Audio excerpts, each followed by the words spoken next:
A gente está no início de uma nova crise financeira global. Nas últimas semanas, vocês viram, né? A quebra de bancos e a maior ajuda do Banco Central Americano da história. Foram 165 bilhões de dólares em empréstimos. Tudo para dar liquidez aos bancos, tentar passar segurança e evitar pânico, que nesse caso levaria a um efeito dominó. O fantasma da crise financeira de 2008 voltou a assombrar muita gente. Nesse vídeo eu vou te falar sobre o porquê desses bancos terem quebrado, o contexto que a economia atravessa no mundo que colocou a gente nessa situação e quais os riscos de uma nova quebradeira global.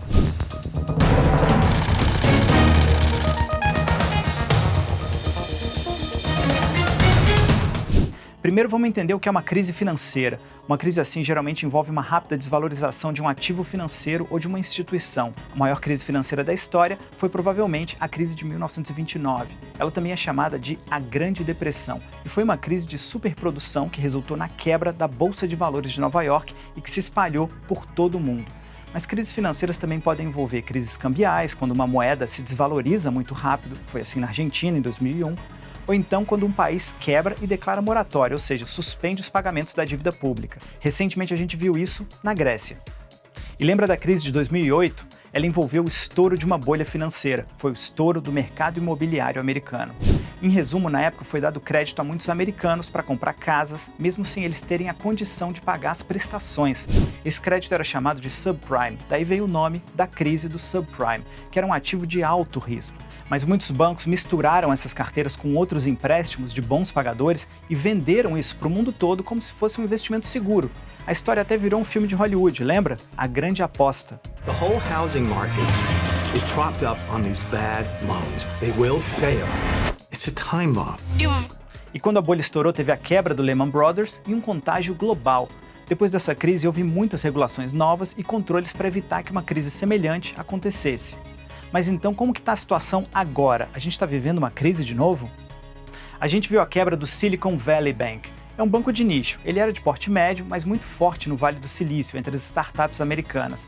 Era o 16º maior banco dos Estados Unidos, com ativos no valor de 209 bilhões de dólares. As startups elas costumam ter dificuldades de conseguir crédito em bancos maiores. Para se ter uma ideia, metade das startups americanas eram clientes desse banco. E diante do cenário na pandemia de juros baixos, houve um aumento no investimento exatamente nesse setor. Os depósitos no banco cresceram 86% em 2021.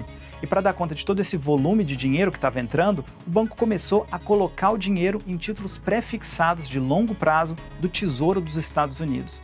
Um investimento que era considerado super seguro, mas que quando o Banco Central dos Estados Unidos começou a aumentar os juros, ele perdeu muito valor. Isso, somado a outros fatores, como a queda das ações das startups, gerou a quebra do banco. Mas então, teve risco de contágio daquelas quebradeiras de bancos em cadeia? A falência do Silicon Valley Bank realmente gerou pânico entre os investidores e derrubou as bolsas de valores em todo o mundo. Em seguida, um outro banco regional, dessa vez de Nova York, o Signature Bank, quebrou. As autoridades agiram rápido e garantiram os depósitos de todos os clientes. E foi aí que veio aquele empréstimo recorde de 165 bilhões de dólares do Banco Central Americano e uma série de outras medidas para acalmar a situação. Mas nos Estados Unidos, rumores diziam que o First Republic Bank de São Francisco seria o próximo. Nesse caso, foi feita uma medida orquestrada pelo Banco Central Americano. 11 bancos grandes dos Estados Unidos deram uma injeção de 30 bilhões de dólares em depósitos. A ideia era mostrar que os bancos do país estavam sólidos. Mas mesmo depois disso, as ações do First Republic Bank, que é o 14º maior banco dos Estados Unidos, continuavam em queda livre na Bolsa de Valores. Isso porque relatórios expuseram alguns erros, como por exemplo, o banco emprestou mais dinheiro do que podia. E no meio disso tudo teve instabilidade também na Europa, e num banco grande, global, o Credit Suisse. Foi na verdade uma crise de confiança, depois de um relatório do banco indicar distorções em demonstrações financeiras. O Banco Suíço nos últimos anos já vinha mal das pernas e tinha sido até condenado por lavagem de dinheiro. O Credit Suisse então pegou 54 bilhões de dólares do Banco Central Suíço para garantir a liquidez. E alguns dias depois foi comprado pelo banco rival, o UBS, que também é suíço.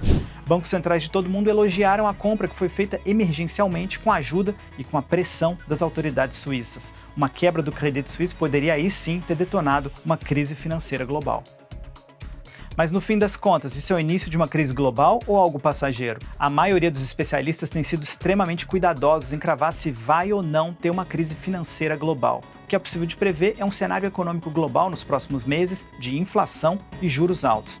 Tem sido assim no Brasil, nos Estados Unidos e na Europa. Isso significa menos investimentos e uma desaceleração da economia. Inclusive, é provável que aconteça uma recessão no segundo semestre. E foi diante do aumento no preço da comida e da energia causado pela guerra da Ucrânia que os bancos centrais de todo o mundo subiram os juros para controlar a inflação. E esses aumentos evidenciaram fragilidades em alguns bancos. O momento é de instabilidade no setor bancário, que passa realmente por um teste de estresse.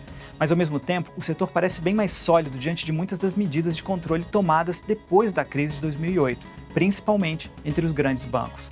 Vale lembrar que em 2022 o setor bancário registrou grandes lucros, inclusive se aproveitando desse cenário de juros altos. E além disso, até agora, as autoridades têm reagido rápido e conseguido conter os riscos de contágio. Ou seja, até o momento em que a gente grava esse vídeo, os especialistas dizem que o risco de uma crise financeira global não pode ser descartado, mas o que tudo indica é pequeno. A gente vai continuar acompanhando esse assunto. Se você quiser saber mais, se inscreve no nosso canal no YouTube.